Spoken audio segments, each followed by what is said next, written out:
ऐसी कोई परीक्षा नहीं है जिसमें धांधली नहीं हो रही है। मतलब विद्यार्थियों ने तो सोशल मीडिया पे ये लिखना शुरू कर दिया है कि एक बार फिर लीकेज सरकार। चुनाव से पहले आदरणीय प्रधानमंत्री जी परीक्षा पर चर्चा करते हैं। हमारे यहाँ कहावत है, जाके पैर न फटे विवाई, वो क्या जाने पीड़ पड़ाई। जो परीक्षाओं में धांधली होती है, टाइम पे एग्ज़ाम नहीं होता है, और जो वैकेंसियाँ हैं उसके बारे में आप कोई बात नहीं करते हैं। नीट का जहाँ तक सवाल है, इसके 3 प्रमुख बिंदु हैं। पहली बार लोग कहते हैं कि रैंक 1 2 लोग होगा, 4 लाख होगा। इस बार नीट के एग्ज़ाम में जब आप उसके रिजल्ट को देखेंगे, 67 लोग जो है वो जो है फर्स्ट रैंकर हैं। नीट के परीक्षा में एक बार फिर से धांधली हुई है, मतलब ये पहली बार नहीं हुआ है। और आप अगर इस देश में होने वाली परीक्षाओं को देखें तो लगभग अब ऐसी कोई परीक्षा नहीं है जिसमें धांधली नहीं हो रही है।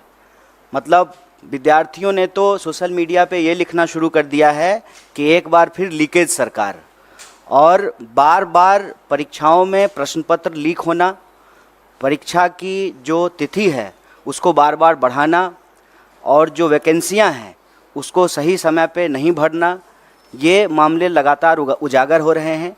ये इस प्रेस वार्ता में हम लोग खासकर जो नीट एग्ज़ाम में धांधली हुई है उस विषय पर बात करने के लिए यहाँ उपस्थित हैं। मैं इसमें 2-3 बात आपसे जोड़ना चाहता हूँ आपके समक्ष।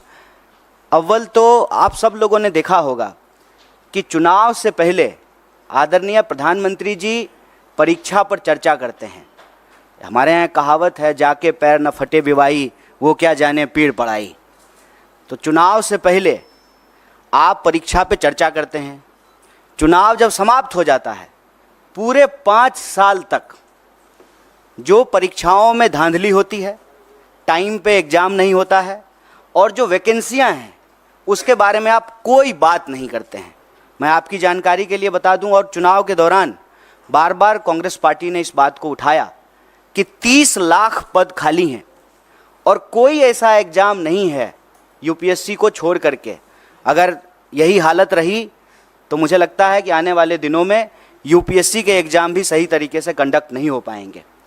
जिन एग्ज़ामों में आज तक कोई गड़बड़ी और धांधली नहीं हुई थी, उन एग्ज़ामों में भी गड़बड़ी और धांधली हो रही है।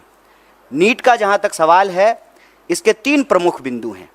पहली बार लोग कहते हैं कि रैंक 1 2 लोग होगा, 4 लाख होगा। इस बार नीट के एग्ज़ाम में जब आप उसके रिजल्ट को देखेंगे, 67 लोग जो है वो जो है फर्स्ट रैंकर हैं, और उसमें से 720 नंबर मिला है, मतलब 100% मार्क्स मिला है। जब इस सवाल को उठाया गया तो एनटीए के डायरेक्टर ने कहा कि ग्रेस दे करके जो है इनको हम फुल मार्क्स दे दिए हैं। तो उसके क्या नियम हैं, उसकी क्या ट्रांसपेरेंसी है, किस आधार पे जो है आपने 720 में से 720 दे दिया। और इस देश की सबसे प्रतिष्ठित जो मेडिकल इंस्टीट्यूट है एम्स, वहाँ पर 50 60 65 लोगों को एडमिशन होता है।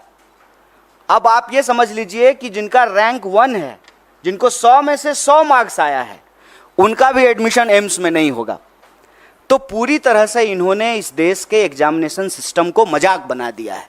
कारण क्या है कि वही खुद अगर पढ़े होते, एग्ज़ाम दिए होते, एग्ज़ाम हॉल में बैठे होते, तो समझ में आता कि एग्ज़ाम स्टूडेंट के लिए कितना इम्पोर्टेंट है, वैकेंसी स्टूडेंट के लिए कितना इम्पोर्टेंट है, एडमिशन होना स्टूडेंट के लिए कितना इम्पोर्टेंट है। पढ़ने लिखने वाले तो लोग हैं नहीं सरकार में, बस चुनाव के लिए, वोट के लिए परीक्षा पे चर्चा करते हैं। खुद तो परीक्षा दिए नहीं हैं। परीक्षा अगर दिए होते तो दर्द मालूम होता। और आप लोगों ने एक दर्दनाक वीडियो देखा होगा, एक लड़की छत से कूद करके आत्महत्या कर ली जब नीट का एग्ज़ाम आया ठीक उसके बाद। और जब जब कहीं भी किसी भी एग्ज़ाम में कोई गड़बड़ी हो रही है, इसका खामियाजा सीधे विद्यार्थी को भुगतना पड़ रहा है।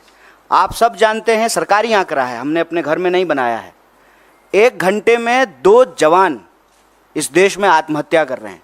मतलब 24 घंटे में 48 नौजवान आत्महत्या कर रहे हैं। और लगातार ये जो परीक्षा का दबाव है उसमें 3 बिंदु बहुत महत्वपूर्ण हैं। एक, समय पे एग्ज़ाम का नहीं होना। दूसरा, अगर एग्ज़ाम हो तो उसमें व्यापक पैमाने पे धांधली होना और प्रश्न पत्र का लीक होना। और तीसरा, जब प्रश्न पत्र लीक होता है, स्टूडेंट की तरफ से हंगामा होता है, स्टूडेंट कोर्ट जाते हैं, तो फिर एग्जामिनेशन को कैंसिल कर देना। ये पूरा का पूरा एक साइकिल बना हुआ है। और आप देश के किसी भी हिस्से में चले जाइए जिसको हम लोग स्टूडेंट का सेंटर कहते हैं, अगर आप रांची, पटना, बनारस, इलाहाबाद होते हुए दिल्ली आएँ, फिर आप नॉर्थ से साउथ की तरफ जाएं, कोई भी ऐसा सेंटर जिसको हम स्टूडेंट सेंटर कहते हैं, हर जगह आत्महत्या की घटनाएं एक बहुत बड़ी समस्या बन चुकी है।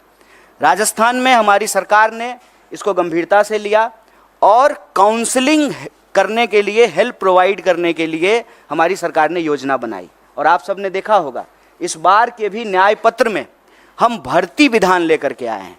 और भर्ती विधान में हम 3 बात प्रमुखता से कह रहे हैं। एक, सारी वैकेंसी भरी जाएगी, सारी वैकेंसी। बताइए, हर 5 साल में चुनाव हो जाता है, कोरोना के टाइम पर भी चुनाव हो गया, सब कुछ बंद रहा, देश में जनगणना नहीं हुआ, लेकिन चुनाव हुआ टाइम पे। तो जब 5 साल में प्रधानमंत्री बदल जाते हैं, 5 साल में जो है एमपी बदल जाते हैं, एमएलए बदल जाते हैं, मुख्यमंत्री बदल जाते हैं, सब कुछ टाइम पे होता है, तो एग्जामिनेशन क्यों नहीं टाइम पे हो सकता है?